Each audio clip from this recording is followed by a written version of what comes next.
Hi guys, today we're going to be making marinara sauce. I use this as a base for all of my pasta sauces, so let's begin. For this recipe I use fresh tomatoes. This recipe is great because you can actually freeze the sauce in batches and take it out and use it whenever you want to. So for this recipe you're going to need 4 pounds of tomatoes, which is around 1.7 or 1.8 kilos. I prefer to blend the tomatoes for a smoother sauce, but if you like a chunkier sauce, you can just squeeze the tomatoes with your hands or pulse them in the blender for just a couple of seconds.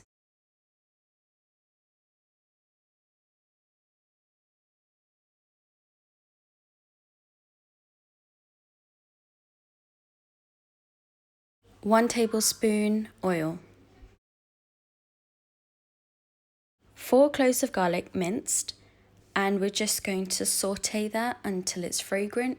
You don't want to give it too much colour, otherwise you'll get a burnt taste.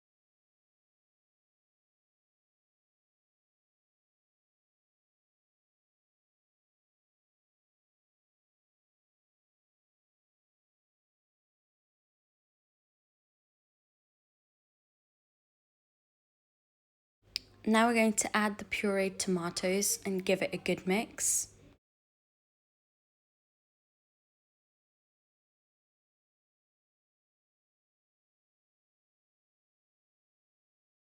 Two teaspoons oregano. You can add mixed herbs if you don't have simple oregano.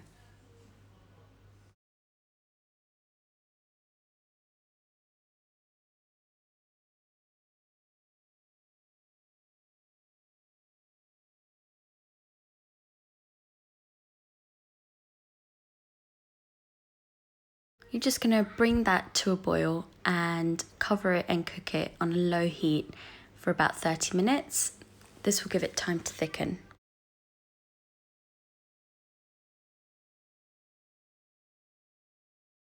At this point, we'll add half a teaspoon of salt, black pepper, and balsamic vinegar. I add red chili flakes and tomato paste, but that again is optional for you, just like the sugar. I don't add sugar because it makes the sauce too sweet. Use this sauce immediately or freeze it in batches and use it at a later date. I use this sauce as a base for so many other sauces, so I can use it for lasagna, for bolognese, we use it for so many different things. Thank you for watching, guys. Don't forget to like this video and subscribe to the channel. Bye!